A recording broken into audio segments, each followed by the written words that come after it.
Wow! Cecilia! Lafayette, it's good to see you again. It's good to see you again. 2 years in a row. Women's History Month. Wow, this is our actual anniversary of performing together. It is. Yes, it's been wonderful. Who'd have known? Who'd have thought that we would still be doing it a year later? A year later, and just wonderful work we've been doing. Yeah. So enjoying working with you. Thank you. And we are celebrating Women's History Month 2022. And we have put together an interesting array of music, either about women, composed by women, or have something to do with women in general. And it's so great to celebrate women. That's right. Since 1995, presidents have issued a series of annual proclamations designating the month of March as Women's History Month. All right. We celebrate Women's History Month to remind ourselves of the accomplishments of women throughout the years to our culture and society. And so, we have really thought hard about these pieces of music. Mm-hmm. And how, we could add to the aspects of women, especially as they contributed to jazz. That's right. That's what we do. That's what we do. This music, they call it jazz. They call it jazz. Mm-hmm. And one of the things that has been going on this year throughout society, or for the first few years, is these words to talk about equity and equality. Mm-hmm. And so I thought we just throw a little bit of, defining words for these two definitions of, very powerful words that help women to blossom in different areas, especially in music, that they have not been able to blossom before in the past. So equality means each individual or group of people are given the same resources or opportunities. Mm-hmm. Equity recognizes that each person has a different circumstance and is allocated resources and opportunities needed to reach the same outcome. So we throw these words in, not as social scientists, but as musicians who are aware of these things that happen. Those are some very important distinctions, right? Very important. Equity and equality. Yeah. Mm-hmm. Yes. All right, so we're going to get started with some music, and we're going to do a piece of music by a woman jazz pianist that we don't know a whole lot about. Well, that's a shame we don't know a lot about her. Her name is Miss Shirley Scott. Yes. And she was an amazing musician, one of the most amazing practitioners of the organ that you'll ever see. And you were so blessed that you can still go online and see her tearing it up. Miss Shirley Scott. Yeah, not to be confused with Hazel Scott. Who was another great keyboard player. Mm-hmm. Mm-hmm. Yeah, but Shirley Scott was from Philadelphia, PA, and that's jazz organ capital of the world. That was where Jimmy Smith hailed from, and or where he was located, and he influenced so many people to change to the organ, either from piano or from other instruments. So this is one of the people that he influenced. Shirley Scott was known as the Queen of the Organ. She was born in 1934 down in Philadelphia, PA, same city I was born in, by the way. And she played on a number of great recordings with a couple of great saxophonists. And Eddie Lockjaw Davis is one of them. And In the Kitchen was a hit that he had, and she played on that record. And then later on, she played with Stanley Turrentine, and they made a bunch of soul, jazz, blues records. And she ended up being married to him throughout the 1960s until 1971. They were divorced. And she, very interesting lady. She got her bachelor's and her master's at an HBCU in Pennsylvania called Cheney University. You know about Cheney, right? I do know about Cheney because I used their choir in one of my pieces for Mary Lou Williams, who we're going to talk about. They had a really wonderful choir there. It's a beautiful little quaint college with a gate around it. It's just beautiful. And HBCU stands for Historically Black Colleges and Universities. Universities. There's lots all over, but she went to school there and taught there. And taught there later in her life. Yes. Yes. So, man, we're going to play this tune. I learned this tune from another great saxophonist that I am so lucky to play with. His name is Houston Person. And this tune that we play a lot in our sets is called Blues Everywhere. Blues Everywhere. So here it is. All right.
Yeah, that's the blues. All right. You always got to open up the blues because it just cools everything out. Right, Lafayette? That's right. You can't lose with the blues. I heard about that. Yeah, all right. And this is blues. That was Blues Everywhere. And it's very fitting, you know, to be able to play a blues, considering the times we live in, and to be able to relax everything. That's right. In the world that we live in today. And we're actually going to change up the field drastically now, right? That's a little right. bit. Anyway, you're going to go to a different kind of spirituality now, right? Absolutely. We had the blues spirit. Now we're going to go to the church spirit. Well, sort of. What do you think? It kind of mixes it up with the Irish folk songs and how we often blend old folk songs with other things. We did that during our Christmas program when we did Ode to Joy. Right? Yes, that's right. And that had been turned into a lot of different things. Other people had taken it and reinterpreted it. But we're reinterpreting actually the Irish folk song Londonderry. Okay. Mm-hmm. Yes, we are. And Londonderry is also known as? Well, later on, somebody used it for the melody for Danny Boy. For Danny Boy, which many people know this melody. Yeah, it is one of the most timeless melodies and such a beautiful piece. Right. So women have a lot to do with the perpetuation of this song and this melody. I grew up knowing this melody not as Danny Boy, but I know it as a song we sang in church. He Looked Beyond My Faults. That's right. You know, come to find out that the actual name was He Looked Beyond My Faults. Singular. You know, as if we all have just one fault. Mm-hmm. It's possible.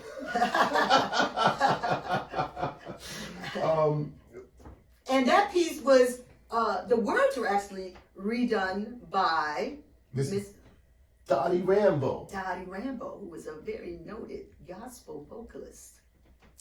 Yes. And she turned it into something else that, you know, a lot of people who are into the church, and especially church choirs, to a very beautiful rendition. But we don't sing. We're not going to sing. We're not going to sing it. That's right. And so she recorded and published this song in 1968. Okay. And like I said, the women had a lot to do with the history of this song. I'll give you a little brief synopsis. There was a lady named Jess Margaret Onright Weatherly, and she was from Ireland, but was living in the United States. She had a brother-in-law, her brother's husband's brother. There you go. There you go. I'll get it right. All right. His name, Frederick Weatherly. Frederick Weatherly had written Danny Boy, the words, and used another melody. I don't think it was his, but he might have used another melody. Okay. So Margaret was living in the United States, and she came across some Irish musicians, American musicians, but of Irish descent. Okay. And they were playing this beautiful melody. What is that? They don't know. Blah, blah, blah. It is something that their families have taught them forever. And it's just part of the Irish literature. Okay. So she sends word to Frederick, her brother-in-law, and says, get rid of that melody that you already have for Danny Boy. This is better. Okay. Wow. And then they put it together. And then that's how that song was born. They found out later that that song had already been collected by a woman. Her name was Jane Ross. Okay. And she had interviewed an Irish descent musician back in the mid-1800s and had already collected it into a book. And that book had the song listed as Londonderry. Okay. So that's the story. All right? Yeah. So here we go. We're going to play it. And our music says, He Looked Beyond My Faults. But depending on who you are, you will recognize it for whatever you remember it to be. Right? There you go. And that's the wonderful thing about music. Here we go. All right.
All right. He looked beyond my faults, or Danny Boy.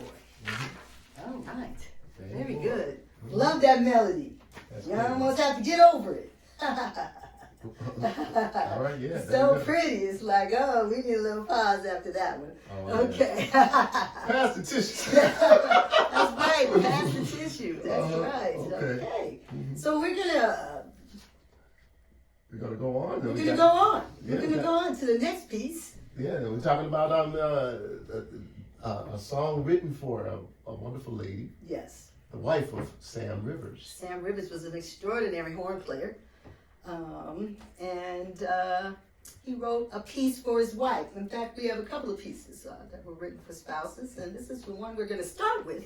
This piece is called Beatrice. Yes, and his wife's name was Beatrice Rivers, and together they were quite a formidable couple in the business world of jazz. That's right. They had a studio together, and they called it Riv B Studios. Riv for Rivers, B for Beatrice. Right. Studio Riv B, and they also had a production company, and they produced records. And one of the records, the first record that they did for Mr. Sam Rivers was an album called Fuchsia Swing Song. Yes. And on this record, you'll find this this wonderful piece of music, Beatrice. And I just love this piece, and I think you will too. I just wanted to know that she helped manage the operations for her husband, and they had a loving relationship until she passed, and that lasted for 56 years. 56 years of marriage. And a lot of musicians have spouses that help take care of their careers and move them on and help them with their businesses. And Beatrice was one of those women who actually helped Sam move his career along and help with all her business arrangements. And this is a beautiful piece of music. And artistically, in terms of how it's laid out, it's only 16 bars long. Wow. Mm-hmm. But in terms of the melody, it's so memorable, and the harmonic layout of the piece, those of you who are musicians will find it's almost, like to use the word ethereal. Okay. Yes, kind of, it moves, but it's also harmonically hard to solo on because it moves in and out of different changes. You gotta know your chords. You gotta know your chords to play the song. But it's one of the most beautiful ballads that have been written, and we're gonna play it for you now. Here we go. All right. Mm-hmm. You started off, right?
Okay.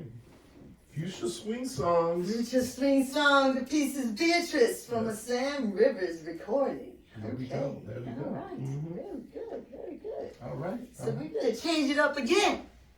We're going to do something swinging here, right? That's right. And another woman composer, and you know a little bit about her, Miss Betty Camden. At least she was instrumental with the lyrics. She was instrumental with the lyrics. And this piece is called The Party's Over. And it actually comes from a musical called Bells Are Ringing. And it was both a musical and a film. Yeah, right. All right. Mid-1950s, right? Mid-1950s, right? Betty Camden was an American lyricist, playwright, and screenwriter who contributed to numerous Hollywood musicals and Broadway shows of the mid-20th century. Her writing partners were Adolph Green, her writing partner. Yeah. And their relationship in terms of musical partnership spanned over 6 decades. And they are noted to have been the longest running creative partnership in theater history. Wow. You might know some of the old musicals that they wrote together. Singing in the Rain, probably the most noted, and On the Town. And this piece, The Party's Over, is from Bells Are Ringing, a musical of 1956, and a film in 1960. The lead actress, who was also in the Broadway, in the musical, Hollywood musical, I would say, is that her name was Judy Holliday. And for the film, the love interest was Dean Martin. And we found out some interesting things, even over the last few days, a few hours. Actually, there are a lot of jazz musicians and singers did this piece. Doris Day is probably one of the most noted vocalists that did this piece, and Carmen McRae. But there's an instrumental by the famous Gene Ammons. Gene Ammons, who was a tenor saxophone player.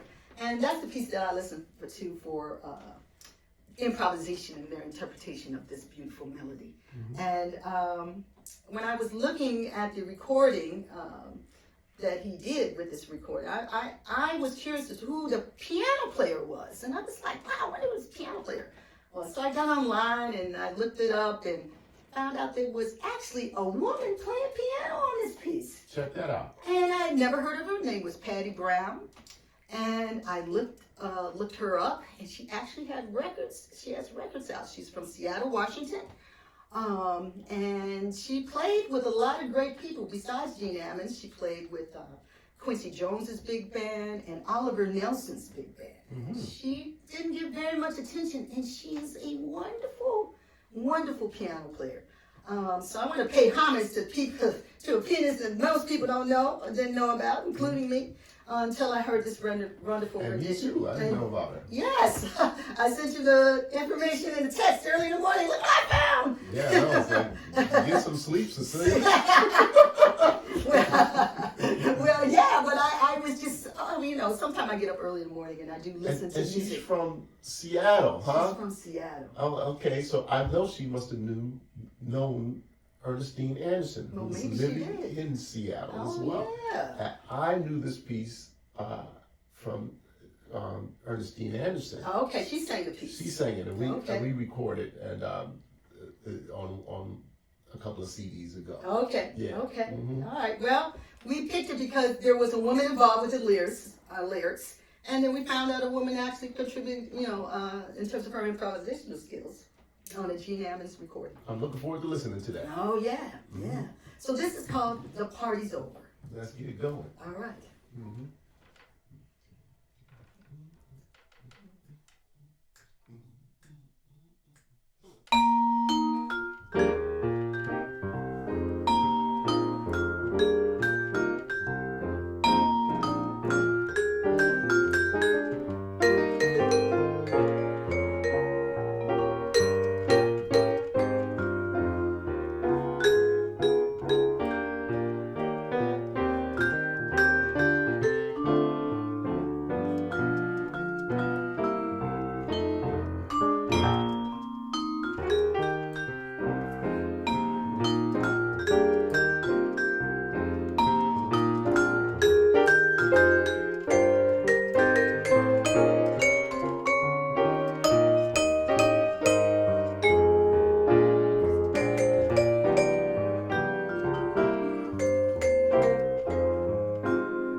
Okay, the party's over.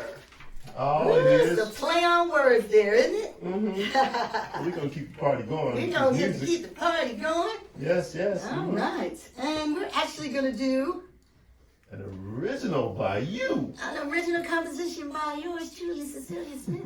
And I thought I'd pick this piece because of what it means to me. This piece is actually titled Untitled. Mm-hmm. And it can mean a lot of things. Untitled means I didn't have I didn't come up with a title. That's usually what it means. That's usually what it means, is untitled, But in this case, it means one who doesn't have a title. Okay. As a lot of women, in terms of instrumentalists in jazz, don't get a lot of play in terms of PR associated with it. Mm-hmm. And actually, we also use this word like for heavyweight champions of the world who is not yet titled, right? Yes, Oh, yeah. one is Okay. untitled. They don't have a title because maybe they didn't win the game, win the match, but they still fight hard. Yeah. So I wanted this to have that kind of meaning, that it's untitled, but it means a lot. Yes. So hopefully you'll get that from this Yeah. in terms of the chords that I put together and the melody that I placed with this piece. It's a little different, right? It is a little different, and I would say it's definitely one of our most challenging pieces in this set, and you've been known to challenge one with your writing and your arrangement. And I appreciate that. I appreciate that. I'll do my best to play Untitled and give tribute to those who are unheralded. That's right, unheralded. We've been using that a lot as we've been putting this together. Mm-hmm. So here we go. Okay. 3, 4, 1, 2.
All right. It's Untitled. Yeah. All right. All right, Cecilia. Woo-wee. Got through that hard piece. Well, you played it well now, Lafayette. Oh, thank you. Yes, So much. very nice, very nice. All right, so we're going to go on Oh man, we back to the wives. to the wives of jazz musicians. And there were a lot of them who did a lot for jazz. I played with a guy by the name of Lionel Hampton, and I heard so many Gladys Hampton stories before I got in the band. That's right. I know a lot about jazz. She really made his life very comfortable. Yeah, well, she was so smart business-wise. She was one of the early black female millionaires, as a matter of fact. Okay. And so her husband, Lionel Hampton, was basically illiterate. But she taught him business. Yes. And she was great with business and was kind of shrewd on the business tip. Yeah, but I know a lot of musicians who get Social Security now. Okay, because she took care of that kind of business. Right, Whereas most musicians, they don't have that. Okay. Yeah, so and she was just one of many great women. Right. And here's another one. Yes. This song was written by John Coltrane. Or his wife. For his first wife. Mm-hmm. Which is the piece we're actually going to play. Yep. Mm-hmm. Very convenient, right? Very good. But actually one of the most beautiful ballads in John Coltrane's repertoire. His first wife's name was Naima. Mm-hmm. Yeah. And he wrote this especially for her. He also wrote another piece later on for her daughter. When he married her, she had already had children, and she has a daughter named Saida. Okay, yes, that is another one of his noted pieces. Saida's Song Flute. Okay. Mm-hmm. But this piece, in terms of, I like this word ethereal. I mean, it's just, the way that the harmony connects is one of the most, it's beautiful, but it's challenging. It is challenging. To be able to pull off these chords and to have that sense. I always find music composition interesting because you have to think of these things based upon what you're trying to write about, and in terms of expressing deep feeling for something. We look at all this beautiful art on your walls, and just thinking about how visual artists put things together. But the same thing goes in terms of sound and putting harmony together. We know from this piece that John Coltrane felt very deeply about this first wife of his. Yes, he did. Yes, he did. Even though they didn't stay married, he kept up a wonderful relationship with her, and she affected his later in his life when he became more spiritual. Yes. And so she continued to have a profound effect on him. And even though later he married the wonderful Miss Alice Coltrane, the second wife. Mm-hmm. All right. So this is Naima.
Naima. Wow. Yeah. Okay. All right. Yeah. We're playing some powerful music here. Yeah, that's a great spirit though, spiritual thing. Oh my goodness. The next piece has got a big spiritual vibe too. As Yes. a matter of fact, a lot of people sing this in church Yes, sometimes. they do sing it in church, and it's got God in the title. Yeah. Yes, this is Billie Holiday's classic, God Bless the Child. That's right. Mm-hmm. And the full line in the lyric is God Bless the Child that has its own. Mm-hmm. Composed in 1941 by Billie Holiday and Arthur Herzog. Am I saying that right? All right, I think you got it right. Okay, thank you. Okay.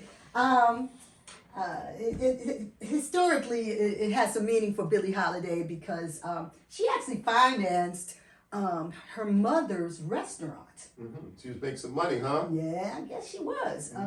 And as you know, a lot of musicians and artists experience, sometimes there's ebbs and flows in terms of how money is coming in.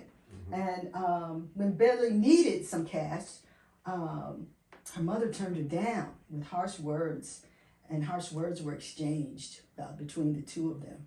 And Billie said to her, well, God bless the child that's got his own, and walked out of a very heated argument, from what I understand.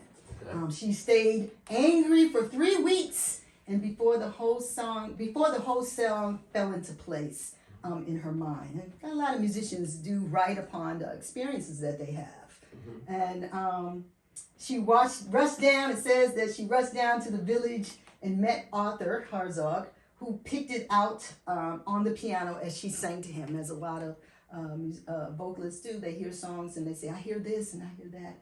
And the interesting thing is it went on to be number 3 in the Billboard charts in terms of the top songs that were purchased in 1941.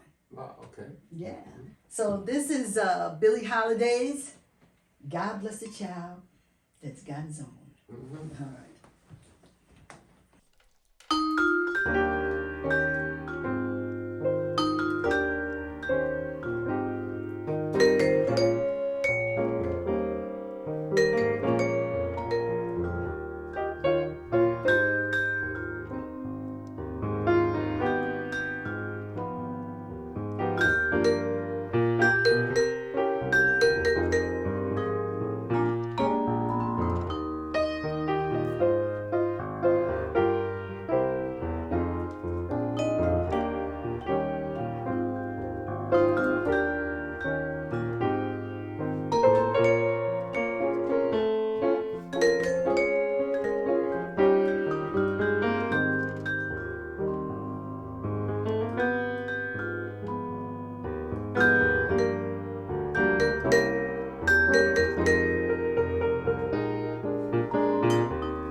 All right. God bless the child. Who's got his own? Who's got his own. That's right. That's right. Okay. Wonderful song. We're playing these ballads, man. They're tearing me up. Oh, tearing you up, Tearing me up. I'm Oh. like, oh, what a nice song. What a beautiful, beautiful song. Yes. All right. So we're going to move on to another song with a woman's name. Yes. This was A Bud Powell composition. That's right, Bud Powell, and when he was in the hospital, his girlfriend had a baby, and Yes. he insisted that she name this baby after the patron saint of music. And guess who that is? Guess what her name was, Lafayette? I don't know. What could it be? Is it a nice name? It's a nice name, but you don't hear it very often. And most people don't know that the patron saint of music in the Catholic faith, her name was Saint Cecilia. I know some of y'all might be tripping right now. They'd be like, what? Really? Yes, that's my name. And they're like, oh, really? So Bud Powell insisted that this piece is for his daughter, you know. And so they shortened it to her, you know, sometimes people call me Celia, you know, or CC or C, you know. So this piece is called Celia, but her full name was Cecilia. And Cecilia June Powell, Bud's only child, born to Mary. His girlfriend's name was Mary Frances Barnes. And her birthday is October 23rd? No, yes. The record was released in October 23rd, but her birthday was June 1st, 1948. Okay. All right. So I got all those tracks and those dates, right? Yeah, okay. So, and the other interesting thing about this piece, because it's going to be a little different than the pieces we've been playing. It's true. It's got a lot more notes, right? Oh, got a lot of notes. Bud Powell was a great writer, but he had a lot of great technique, and he could, and like Charlie Parker, he really was able to put that bebop language. This is the serious bebop. Lots of notes in this piece. Yes. Very challenging, but a really cool piece because, you know, I like to listen to the pieces played by a lot of different artists. And the thing that I found in terms of quality of the composition, that it's sophisticated but still childlike. Yes, really reflects a child spirit. It reflects a child spirit that, you know, people think, oh, you know, kids think simply. No, not so often. You know, sometimes kids are complicated. Oh, you know. I As you might know. Yeah, and, you know. And Bud was very influenced by jumping ahead after this composition. One of his great influences is a wonderful lady that Van Monk and other pianists of the time period spent a lot of time with. Was Mary Lou Williams. There you go. That's right. And we're going to be playing a piece later on by Mary Lou. You know, but the interesting thing is that Mary Lou's publishing company was called Cecilia Publishing. You know, so we thought we would. You're just all over the place in this stuff. Yeah, for once in my life, no.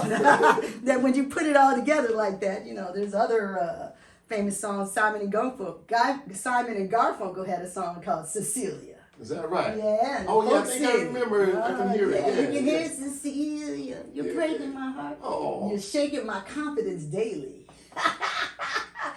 They go there with that song. Look at that. Okay. Anyway, this is Celia, bebop head, challenging by Mr. Bud Powell.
right. Celia. Woo! Celia was tough. Yeah, all right. Yes. All right. But proud Celia. Something else. Yeah, man. All right. So we are coming up to our last piece of this set of our Women's History Month celebration pieces. This piece is called What's Your Story, Morning Glory? And it's by one of jazz's most celebrated. Yeah, she is celebrated, unheralded, but celebrated as the premier jazz pianist, Miss Mary Lou Williams. And I have a project called the Mary Lou Williams Resurgence Project that I've been working on for many, many years that involves Mary Lou Williams, small ensemble pieces, big band pieces, and choir pieces.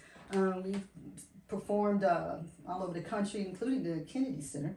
And I've actually arranged this piece a couple of times. I've arranged it for a small ensemble, instrumental, small ensemble with a vocalist. I even changed the meter up for a big band arrangement that I have of it. We changed the meter from 4/4 to 3/4 time. I can't wait to record that. And I should also say that I just won a Chamber Music America grant called a Project Grant. And this summer, we'll be recording some of her small ensemble pieces, which Lafayette and members of my ensemble, small ensemble, will be recording this piece and many other pieces that I've either arranged or dedicated to Mary Lou Williams. So we thought we would end our Women's History set with this piece, What's Your Story, Morning Glory? And like that title. What's Your Story, Morning Glory? Yes, we talked a little bit about the fact that often, my mother used to say that to me. My mother was born in Pittsburgh, the same town that Mary Lou Williams was.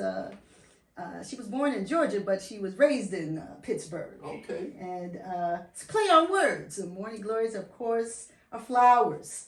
And so, it's like, they would address their children in this way. What's your story, morning glory?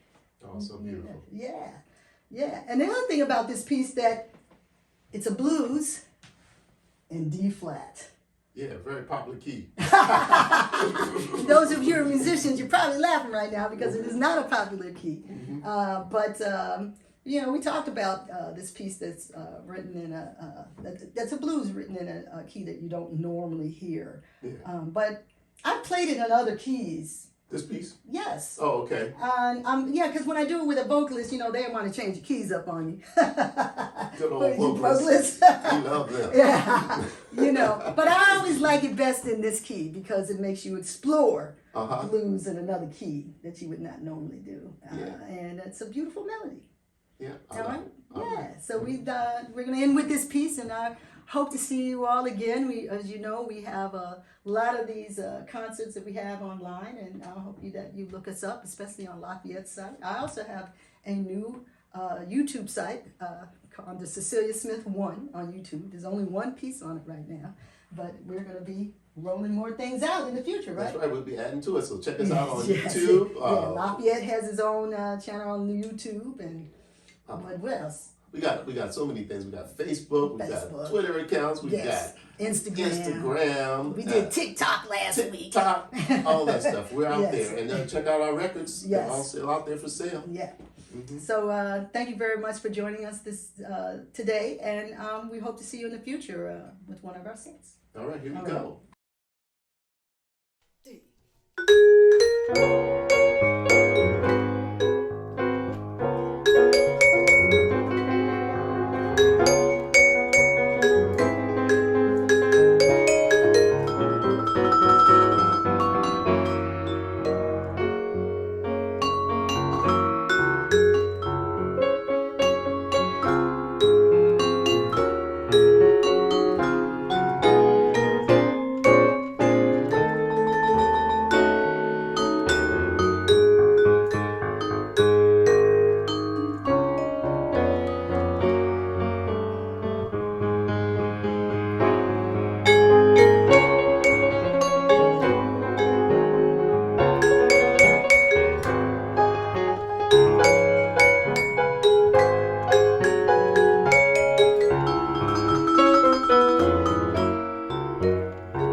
Cecilia.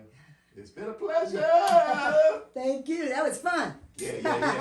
Thank you, everybody. All right. Thank you.